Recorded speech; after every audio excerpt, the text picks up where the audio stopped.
नीलकंठ भानुसे आजच्या दिनांक 8/4/2026 रोजी संध्याकाळी 6:20 पत्रकार परिषदेत उपस्थित असलेल्या सर्व प्रिंट मीडिया व डिजिटल मीडियाच्या पत्रकार मित्रांचे आभार मानतो की तुम्ही या पत्रकार परिषदेत उपस्थित राहून माझी बाजू ऐकून मला न्याय मिळवून देण्यास मदत करणार आहे.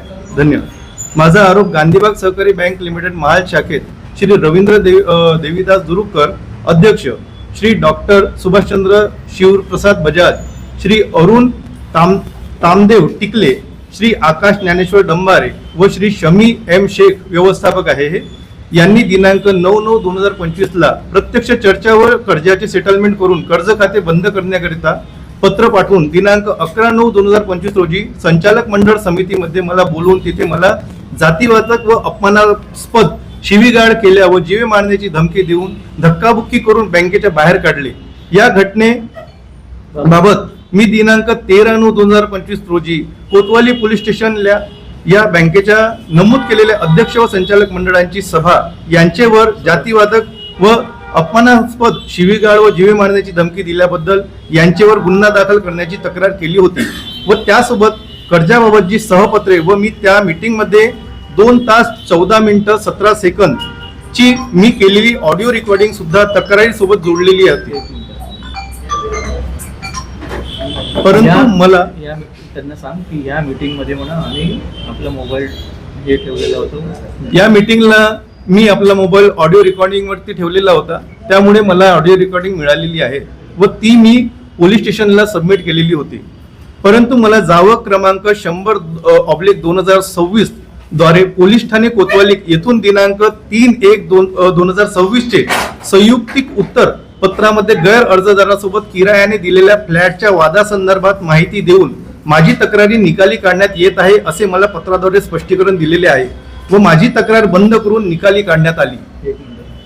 यामध्ये असं झालं की आम्ही जी तक्रार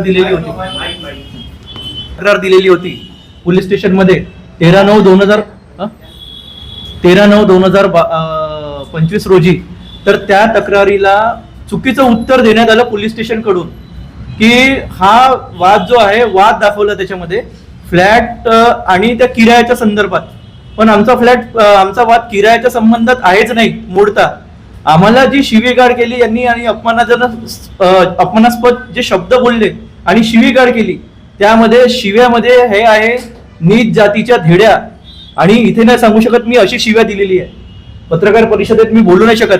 ह्याच्यामध्ये शिव्या दिलेली आहे आम्हाला. आता तो कोणत्याही जातीचा असो, आम्ही तर मागासवर्गीय आहोत म्हणून आमच्यासोबत हे अत्याचार होत आहे आम्हाला असं वाटतंय, पण कोणत्याही जातीचा असो, शिंपी असो, महार असो, तेली असो, माडी असो, कुणबी असो किंवा ब्राह्मण असो, त्याला जातीच्या बद्दल दिलेले शिवा ही त्याच्यासाठी फार अपमानास्पद असते व ती असहनीय असते त्याच्यासाठी. तर म्हणून हे आम्हाला सहन झालं नाही, म्हणून त्याबाबत आम्ही ही तक्रार केलेली होती.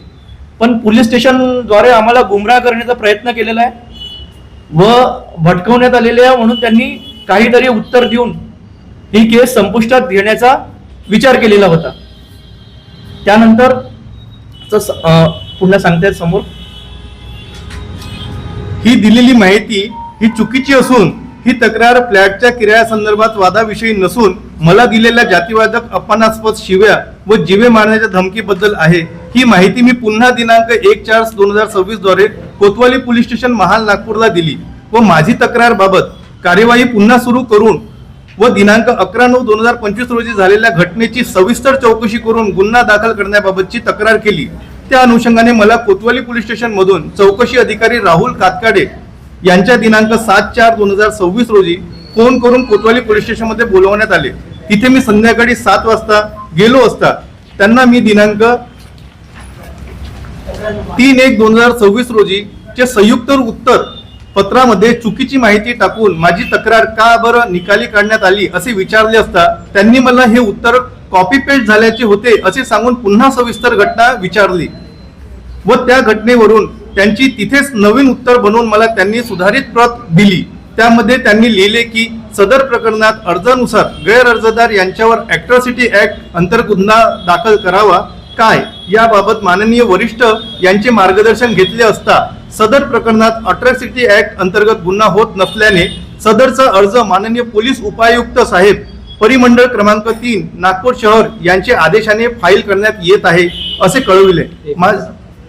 आता यामध्ये झालं काय साहेब, की आम्ही यांच्याकडे तक्रार दिली असताना पुन्हा आम्ही त्यांच्याकडे गेलो की बा ही चुकीची बातमी तुम्ही याच्यामध्ये टाकलेली आहे, तर त्यांनी सांगितलं की ही कॉपी पेस्ट आहे म्हणून. कॉपी पेस्ट झालाय चुकीनं, पण याचा अर्थ असा नव्हता. तर मी म्हटलं त्यांना कॉपी पेस्ट झालाय तर दुरुपकर साहेबांचं नाव कसं काय? कॉपी पेस्ट मध्ये दुसऱ्याची तक्रार कॉपी पेस्ट होईल, त्याच्यामध्ये दुरुपकर साहेबांचं नाव आहे. तुम्ही तुमच्याकडे दिलेली जी कॉपी लागलेली आहे त्याच्यामध्ये ती तक्रार दिलेली आहे. आपण 3/1/2026 जे पत्र आहे त्यांचं त्याच्यामध्ये लागलेलं आहे, तुम्ही ती वाचून घ्यावी माझी अशी विनंती आहे. त्याच्यामध्ये असं दिलेलं आहे की बा ही याच्याबद्दल होती फ्लॅट आणि किराया संदर्भात. पण त्याच्यानंतर मग आम्ही त्यांना विचारलं असतं ही कॉपी पेस्ट झाली आहे, त्यांनी असं सांगितलं. आणि त्याच्यानंतर मग पुन्हा आम्हाला सविस्तर माहिती विचारली त्या प्रकरणाची, त्यांच्याकडे काहीच उत्तर नव्हतं याबद्दल. त्याच्यानंतर चौकशी ऑफिसरनी पुन्हा सविस्तर माहिती विचारली, यांनी त्यांना सविस्तर माहिती सांगितली त्या घटनेबाबतची. मग पुन्हा तिथेच त्यांनी तुरंत दुसरी ऍप्लिकेशन तयार म्हणजे लेटर आम्हाला उत्तर तयार केलं तिथेच त्यांनी ऑन द स्पॉट. आणि त्यामध्ये असं लिहिलं की बा जे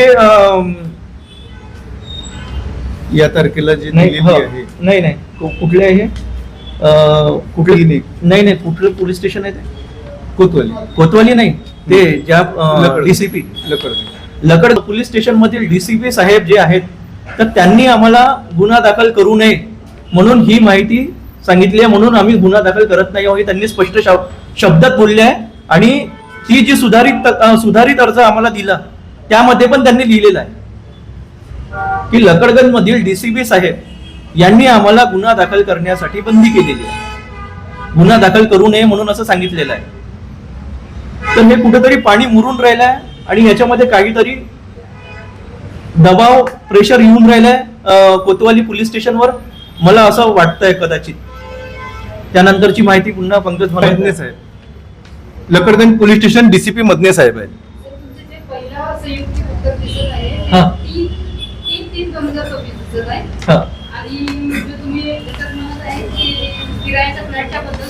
एक मिनिट मी तुम्हाला सांगतो.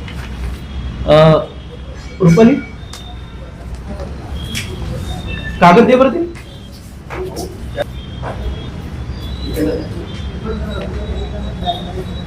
उत्तर दिले ना त्यांनी, त्याच्यामध्ये फ्लॅटच्या संदर्भात दिलेलं आहे. उत्तर मिळालं आम्हाला त्यामध्ये. हा हा चुकीची तारीख टाकण्यात आली असेल, पण ते उत्तर आम्हाला काल मिळालं.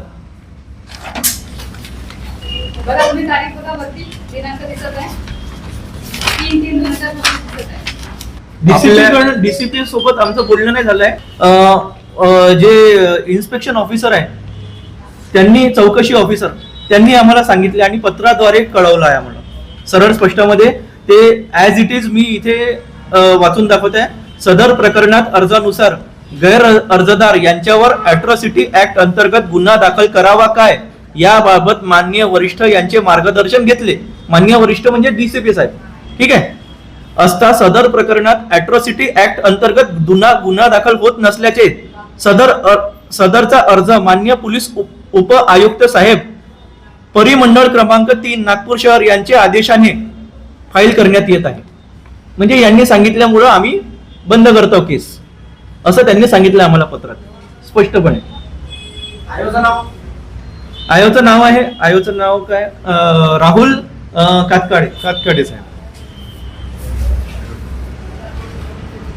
माझा आपल्या देशाच्या संविधानावर व न्यायपालिकेवर पूर्ण दृढ विश्वास असल्यामुळे मला मी दिलेल्या तक्रारीवरून न्याय मिळून गैर अर्जदार यांच्या विरुद्ध गुन्हा दाखल होईल असा विश्वास होता.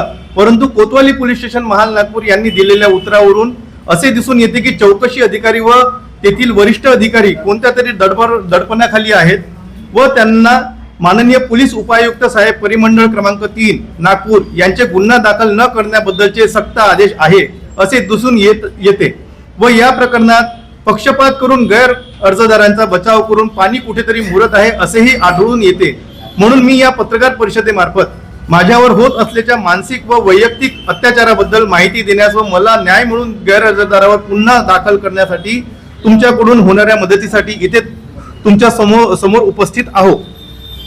याबद्दल सविस्तर माहिती अशी आहे की मी व माझा भाऊ रुपेश निळकंठराव भानुसे आमची पार्टनरशिप फर्म मॅक्सन प्लॉटचा व्यवसाय करतो. त्या संदर्भात गांधीबाग सहकारी बँक लिमिटेड महाल नागपूर इथे आम्ही वर्ष 2017 मध्ये मालमत्ता गहाण ठेवून ODAP कर्जासाठी आवेदन केले होते व त्या आवेदनासाठी बँकेच्या अटी व शर्ती अशा होत्या की त्यांनी गहाण असलेल्या मालमत्ता शहरी सीमेअंतर्गत व शासनाद्वारे सँक्शन मालमत्ता हव्या होत्या. तर आम्ही आमचे उज्ज्वल नगर येथील प्लॉट क्रमांक 39/7 मधील इंडिव्हिज्युअल फ्लॅट नंबर 202 व माझी डोंगरगाव इथे असलेला खसरा क्रमांक 44/1 पटवारी हलका नंबर 73 मौजा डोंगरगाव नागपूर ग्रामीण मधील 29 स्क्वेअर मीटर 2929 चौरस metre transfer godown sanction plot चे कागदपत्रे व फर्मचे 3 वर्षाचे इन्कम टॅक्स रिटर्न व आम्हाला त्या फर्म मधून येणारे वार्षिक उत्पन्नाचा आढावा व फर्मचे बँक स्टेटमेंट लावून बँकेत कर्जासाठी जमा केले. बँकेमधून काही दिवसानंतर गांधीबाग सहकारी बँक लिमिटेड महाल नागपूर बोर्ड मीटिंग मध्ये आम्हाला बोलवून व आमच्या फाईल मध्ये लावलेल्या मालमत्तेची सविस्तर माहिती घेऊन आमचे कर्ज सँक्शन करण्याची हमी दिली व तुम्हाला 2,25,00,000 कर्ज पास करण्यात येत आहे व या कर्जाबद्दलचे मंजुरी पत्र तुम्हाला 2 ते 3 दिवसात प्राप्त होईल अशी हमी दिली. त्यावरून आम्ही व्यवहारामध्ये लोकांना पैसे देण्याबद्दलचे आश्वासन दिले. परंतु बँकेकडून 2 ते 3 दिवसानंतर अध्यक्ष रवींद्र दुरुककर यांचे फोन करून बँकेमध्ये बोलावणे आले व त्यांनी आम्हाला कळवले की तुम्ही दिलेल्या मालमत्ता ह्या 2,25,00,000 कर्जासाठी कमी पडून राहिलेल्या आहेत, म्हणून तुम्हाला तुमचे आणखी कुठली मालमत्ता बँकेमध्ये जमा केलेल्या फाईलमध्ये लावावी लागेल. त्यामुळे त्याच क्षणी आम्हाला विचार पडला की आपल्याकडे बँकमध्ये जोडलेल्या ह्या 2 सँक्शन मालमत्ता आहेत. त्यावरून आम्ही त्यांना सांगितले की आमच्याकडे या मालमत्तेशिवाय इतर कोणतीही मालमत्ता सँक्शन नाही. सर्व जागा या ऍग्रिकल्चर आहेत व बँक ऍग्रिकल्चर जागेवर कर्ज देत नाही. त्यावर ते म्हणाले की तुम्ही आम्हाला जागा दाखवा, इतर गोष्टी आम्ही बघू. त्यावरून आम्ही त्यांना आमचा खसरा क्रमांक 88/1 मौजा डोंगरगाव पटवारी हलका नंबर 73 ही व इतर जागा दाखवल्या व त्यांना हेही स्पष्ट करून दिले की या जागेवर आर्किटेक्ट प्लॅनिंग नुसार मोजणी करून ते संपूर्ण प्लॉट आम्ही प्लॉट धारकांना विकले असून यांचेच हप्ते आमच्याकडे जमा होत आहे व तीच इन्कम फर्मच्या स्टेटमेंट मध्ये दिसत आहेत. हे सर्व कर्ज दुरुककर साहेबांसोबत मॅनेजेबल असल्यामुळे त्यांनी म्हटले की बोर्ड मेंबरची संपुष्टी करण्यासाठी म्हणून तुम्ही खसरा क्रमांक 88/1 चा मोठा प्लॉट असलेला आर्किटेक्ट प्लॅन मला आणून द्या व मी तो प्लॉट माझ्या हिशोबाने एक्स्ट्रा कोलेटरल सांगून बोर्ड मेंबरच्या संपुष्टी करण्याकरिता फक्त म्हणून मी हा प्लॉट मॉर्गेज ठेवतो आहे व मला माहिती आहे की या जागेवरील सर्व प्लॉट विकलेले आहे. तुम्ही या प्लॉट बद्दल निश्चिंत राहा, या प्लॉट बद्दल काहीही तुम्हाला त्रास होऊ देणार नाही. मरता क्या न करता या उद्देशाने आम्ही लोकांना दिलेल्या आर्थिक आश्वासनामुळे श्री रवींद्र दुरुककर यांच्या दिलेल्या खात्री व हमी वर आम्ही ऍग्रिकल्चर प्लॉट क्रमांक 44 खसरा क्रमांक 88/1 मधला सगळ्यांना तुम्ही दिलेलंच आहे ना? हो बिलकुल की माझा यांनी जो मला बोलवण्यात गेलेलं होतं 11 आपल्या या तारखेला मी सांगतोय तुम्हाला 11/9/2025 बोर्ड मीटिंगला मला बोलवण्यात गेलेलं होतं. कुठं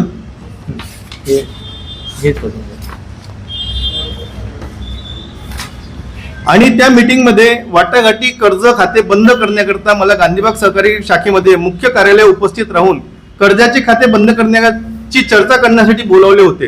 त्या मीटिंग मध्ये अर्जदारही उपस्थित होते, परंतु त्यांनी आमच्या विनंतीस कोणताही दुर्जोरा न देता अचानकपणे स्वतःची मर्यादा ओलांडून दार उघडे आहे निघा बाहेर असे म्हणाले. तेव्हा मी व माझा भाऊ मीटिंगच्या रूम मधून बाहेर पडत असताना गैर अर्जदार क्रमांक 1 यांनी मला साल्या धेडग्या नीच जातीच्या डॅश डॅश डॅश, कारण मी हे सांगू शकत नाही, तिथे लिहिलेलं गेलेलं आहे, अशा शब्दात जातीवाचक शिवीगाळ करून जेवे मारण्याची धमकी दिली. तसेच म्हणाले की साले हो तुम्हाला 420 मध्ये फसवतो व तुम्हाला रस्त्यावर भीक मागायला लावतो अशी शिवीगाळी व धमकी दिली. त्याबाबतचे पुरावे माझ्याकडे उपलब्ध आहे. तसेच सदरू घटनेच्या वेळेस तिथे अनेक लोक उपस्थित होते व बँक कर्मचारी उपस्थित होते. तसेच बँकेचे अध्यक्ष हे मला माझ्या वडिलांशी जुने पारिवारिक संबंधित आहे, त्यामुळे त्यांना आमच्या परिवाराची मंडळीबाबत व जातीबाबत दिल्लंज आहे, म्हणजे त्यांना जाणीव आहे. आदिवासी हलबा जातीचे आहेत नाही म्हणून यांनी बत्तम माहिती आहे व त्यांचे आमचे घरी नेहमीच येणे जाणे होते. त्यामुळे त्यांना आमच्या जातीबद्दल माहिती असून सुद्धा त्यांनी आमच्या अपमान करण्याची जाणीवपूर्वक आम्हाला जातीवाचक शिवीगाळ केली. त्यानंतर गैरहजरदार 1 ला सपोर्ट करण्यासाठी गैरहजरदाराचा अपमान करण्याकरिता गैरहजरदार 2 ते 5 यांनी देखील गैरहजरदार क्रमांक 1 चे मागे देडके नीच जातीचे असा जातीवाचक शिवायांचा वापर करून गैरहजरदार अपमानित केले. तसेच या झालेल्या घटनेमध्ये गैरहजरदार क्रमांक 1 बोलले की मी मुख्यमंत्री देवेंद्र फडणवीस साहेब व गडकरी साहेबांचा ओळखतो, माझे कोणी काही करू शकत नाही अशी धमकी दिली व बँकेतून हाकलून लावले. तरी यापूर्व देखील सदर गैरहजरदार आम्हास माहे जून 2025 रोजी सदर कर्जाची तडजोडीसाठी बोलवण्यात आले होते. त्या अनुषंगाने आम्ही व आमच्या सोबत एका परिचित व्यक्तीस घेऊन सदर बँकेत गेलो असता त्यावेळी देखील गैरहजरदार क्रमांक 1 द्वारे आम्हाला जातीवाचक शिवा करण्यात आलेली होती. परंतु आम्हाला आमचे कर्जाच्या रकमेबाबत तडजोड होणे गरजेचे असल्यामुळे आम्ही त्यांच्याद्वारे दिल्या गेलेल्या जातीवाचक शिव्याकडे दुर्लक्ष केले. परंतु आम्ही मोठ्या विनम्रतेने गैरहजरदारांना समजावले होते की साहेब बँक आणि आपल्या लोन संदर्भात व्यवहार आहे आणि त्या संदर्भात आमची मालमत्ता गहाण आहे. तरी तुम्ही बोलताना वैयक्तिकपणे जातीवाचक शिवांचा प्रयोग करू नका, हे चुकीचे आहे. तरी आमची आपणास हात जोडून विनंती आहे की यानंतर तरी आपण अशा जातीवाचक शिवा देऊ नये. अशा रीतीने आम्ही गैरहजरदारांना समजावले होते. जी दिलेले आहे व यांच्यावरती ऍट्रॉसिटी ऍक्ट. आणि मला एक गोष्ट सांगा, आज आपण इथे जितके पण आपण लोक उपस्थित आहात, कोणी ना कोणी कुठे ना कुठे कर्जबाजारी कोणत्या ना कोणत्या बँकेतनं आहेत. आपण असा विश्वास ठेवू का की बँक आपली म्हणजे माई बहीण घेईल? दुरुक्कर साहब, रविंद्र देवीदास दुरुक्कर कौन है वो? अध्यक्ष है गांधीबाग सहकारी बैंक के. और किसने दिया गाली आपको? उनके साथ में जो मैंने नाम दिया है उनके साथ में उन्होंने रिकॉर्ड है कि आपके पास में? जी ऑडियो रिकॉर्डिंग है, ऑडियो रिकॉर्डिंग है, बिल्कुल है. और उन्होंने उसमें अभी आपकी मांग क्या है? ऑडियो रिकॉर्डिंग है अभी आपके पास? ऑडिओ रिकॉर्डिंग मध्ये ते मान्यही करून राहिले की बा आम्ही शिव्या दिल्या नाही, पण त्याच्यानंतर त्यांनी क्लिअर केलेलं आहे, हो मी शिवी दिली, काय करायचंय करून टाक. म्हणजे जेव्हा तुम्ही कोणता गुन्हा करतोय मिळालं मग गुन्हा म्हणजे आमची तक्रार बंद करणे निकाली काढण्यात आली होती चुकीचं उत्तर देऊ. मग पुन्हा आम्ही तक्रार केली की बा ही केस क्लिअरला आलं.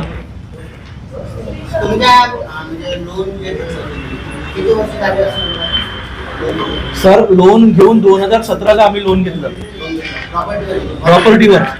1 वर्ष लोन आम्ही म्हणजे बरोबर रेग्युलर हप्ते केले आमचे. 1 वर्षानंतर गांधीबाग बँक खूप खुश होती आमच्यावर. दुरुक्कर साहेब म्हणजे अजून 25 लाख रुपये तुम्हाला देतो. बँकेच्या फाईल्स ऑडिट होत आहे, त्या ऑडिट मध्ये म्हणे तुमचं एनपीए दिसून राहिलं तर ते एनपीए तुम्हाला क्लिअर करावं लागेल. ठीक आहे, आणि ती फाईल ते क्लिअर केल्याच्या नंतरच रिन्युअल होईल म्हणे. तर त्याच्यानंतर मग आम्ही जसे आईचे गहाणे विकून इकडून तिकडून पैसे आणून आम्ही ते 17-18 लाख रुपये भरले बँकेला. त्याची आम्हाला म्हणजे त्याच्यामध्ये स्टेटमेंट पण आहे त्याच्याकडे त्याचा आमच्याकडे आम्ही पैसे भरले म्हणून. हा 17-18 लाख रुपये एनपीए झाला. 3.5 लाख रुपये प्रत्येक महिन्याला आम्हाला द्यायचे होते. 3.25 ते 3.5 लाख. आम्ही 2020 फेब्रुवारी पर्यंत 1 ते 1.25 करोड रुपये बँकेला भरलेले आहे आणि 2.45 लाख रुपये आपण ओढी घेतलेली होती. जे 2.20 लाख रुपये अगोदर घेतलेली होती, 25 लाख रुपये त्यांनी वाढीव ओढी केलेली होती पुढच्या वर्षी दुसऱ्या वर्षी असं करून. आणि फेब्रुवारी 2020 मध्ये मी ते पूर्ण लोन जे आहे 2.45 आतमध्ये आणलेलं होतं. आतमध्ये आणण्याचा हाच एनपीए क्लिअर करण्याचा हाच उद्देश असतो की आपण पेमेंट भरलं म्हणजे आपण एनपीए मधनं निघालो. तुम्ही इथे उपस्थित राहणारे आपला ईएमआय भरता, तर ईएमआय भरल्यानंतर तुम्ही विचार करता का बा मी ईएमआय भरलेला आहे, आता माझ्यावरती कारवाई होणार नाही.